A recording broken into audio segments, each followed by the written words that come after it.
Hey, what's up guys? It's Major Shroot here from Wingman Finder.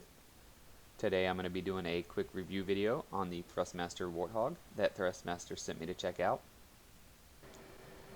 This was originally going to be a comparison video of the T-Flight HOTAS and the Thrustmaster Warthog, but all the videos I did for the T-Flight ended up getting corrupted.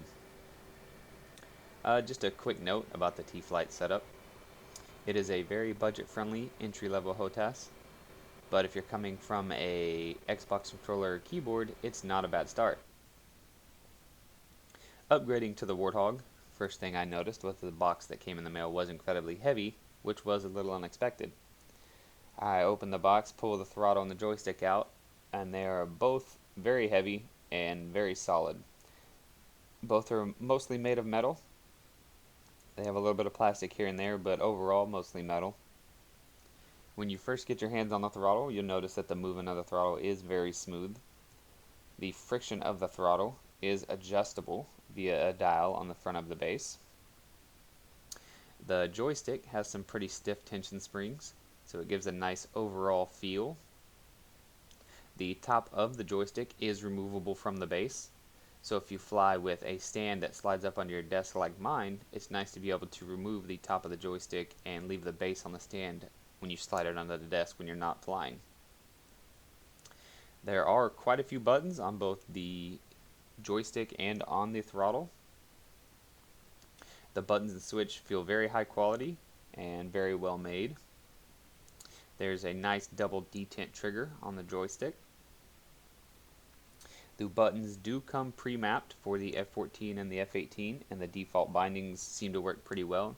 I think I only changed maybe one or two of them.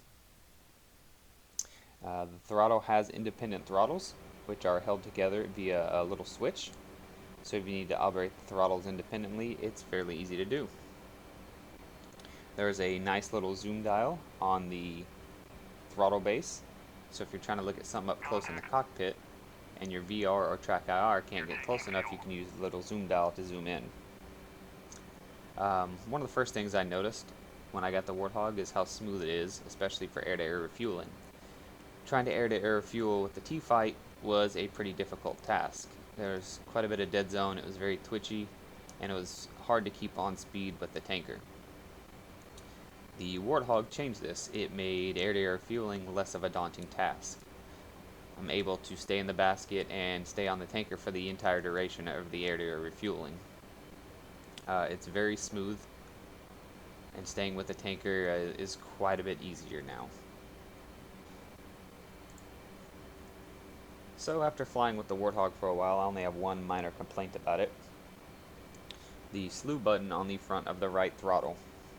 It has a weird feel to it and definitely takes some getting used to. It seems to be a pretty common complaint online.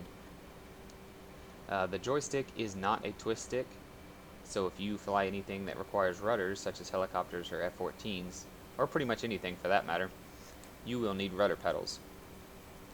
But if you're looking at getting a HOTAS or something similar to this, you probably already have rudder pedals, so that's pretty much not an issue.